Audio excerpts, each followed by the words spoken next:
লোডটা সরকারের বেশি লাগতেছে দামটা। এটা 60 টাকা বলে, এটা দাম তো 30 টাকা হলে ঠিক আছিল। হ্যাঁ 60 টাকা চাইতেছে। হ্যাঁ অন্য অন্য জায়গাতে 30 টাকা খাই, 20 টাকা খাই ভর্তা, কিন্তু এখানে তো 60 টাকা নিতেছে। ভাতের প্লেট কত করে নিচ্ছে? ভাতের ভাত ভাত কত প্লেট? হ্যাঁ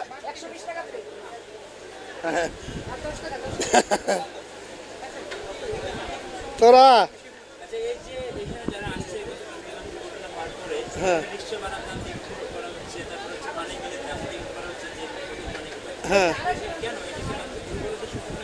না, এটা তো দুর্বলতার সুযোগ নেওয়া হচ্ছে। এটা তো মানুষের পাবলিসিটিতে দুর্বলতার সুযোগ যারা নিচ্ছে, যারা এখানে আছে, মানুষ যারা আছে, এটা দুর্ঘটনার সম্মুখীন হয়েছে, মানুষ দেখতে আসবে, উদ্ধারকে আসবে, এরা এটা দুর্বলতার সুযোগ নিচ্ছে।